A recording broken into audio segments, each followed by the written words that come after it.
All right, let's get the program started. Business Incorporated. Welcome everyone to Channel's global headquarters in Nigeria. This is what we have for the next 30 minutes.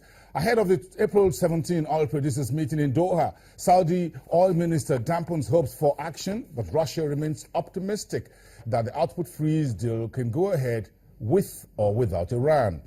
And China's foreign trade down 5.9% in first quarter as exports in yuan terms surges 18.7%.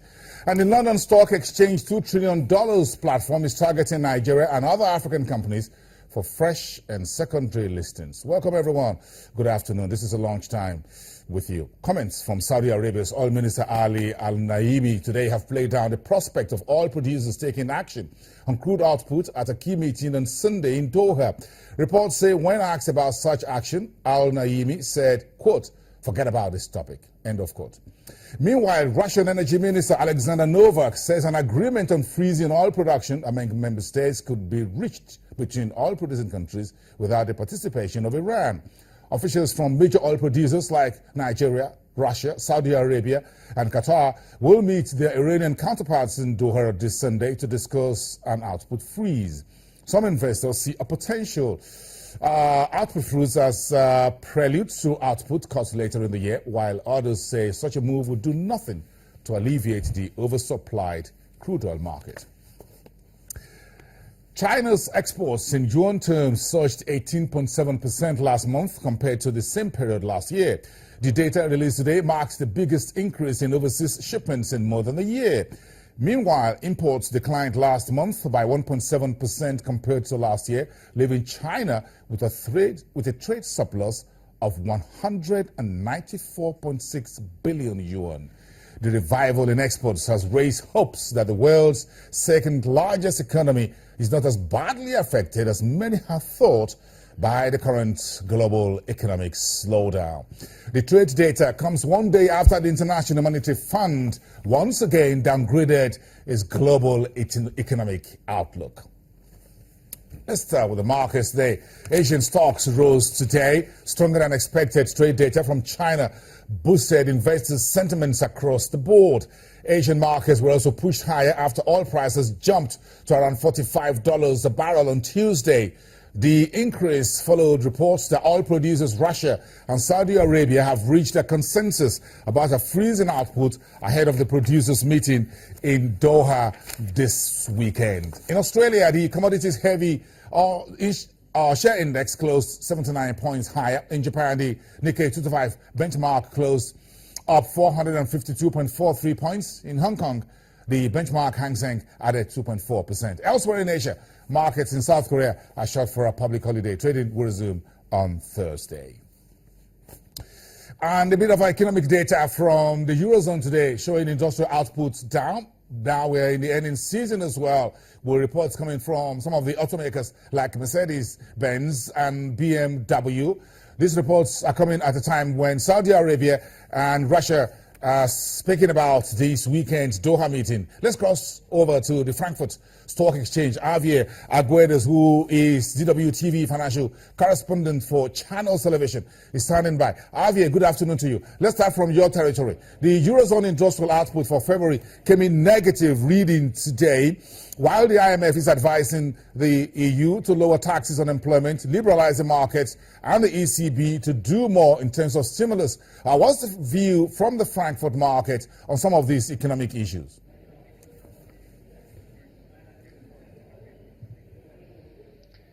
Hi, Bosun. Well, of course, the numbers on the industrial production are quite disappointing. That is always the case when they are lower than what experts had predicted. However, those warnings that you mentioned by the International Monetary Fund are actually well known and not really that new. And that highlights the problem that the Eurozone is facing right now. The ECB is stimulating the economy, or at least trying. But the core problem is that the countries in the Eurozone are not advancing in crucial reforms to the economy. That, of course, also includes includes the labor market, but many other types of reforms. And one of the reasons for that slow advancement, in the opinion of many critics, is the fact that the ECB is pumping billions into the economy instead of making pressure for the countries to somehow better their performance through reform. So that is definitely one of the most pressing issues that we have seen here. However, that being said, as for the core of the German industry, at least, when we see the numbers of the automakers, at least the performance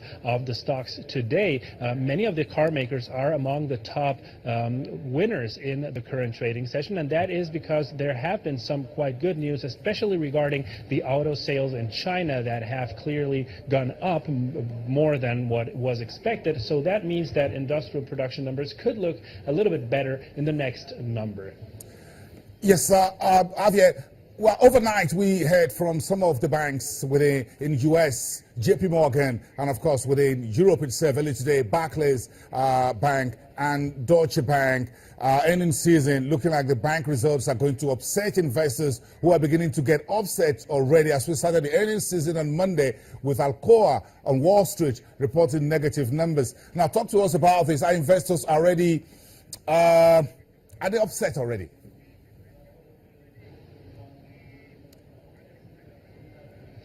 Well, they are a little bit upset, but on the other hand, this was widely foreseeable, especially if you take into consideration the situation of the German banks here in Frankfurt. We know that Deutsche Bank is struggling with its reforms, with its restructuring process. We know that they are still struggling with heavy losses due to legal issues. Commerzbank, the second largest bank in Germany, has not been performing that well either. So in the end, it was widely foreseeable that the numbers wouldn't be that exciting. That being said, if you take a look at the numbers for JP Morgan, well, they were pretty good. So that actually tells us that the banking sector in general seems to be starting to recover. At least that's what you might have expected, and that is why the disappointment gets somehow related to the positive news in the United States, and that dampens a little bit of that disappointment. We still have to see, though, if the scandal of the Panama Papers will somehow affect any of the German institutions,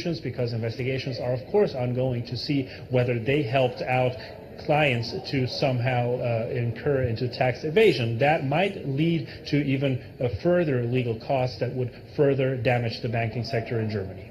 Yes, Javier, but some of the comments online looks like, well, look, let's talk about the crude prices, the Doha meeting on Sunday, and it looks like, well, what is going to spike the market, perhaps to the downside, I don't know, but will it be the talk currently going on? Saudi Arabia saying, forget that topic. Russia saying, look, whether Iran comes to the meeting or agrees or not, we're going to move on. Is it what happens before or after Sunday that really matters for the markets? What matters?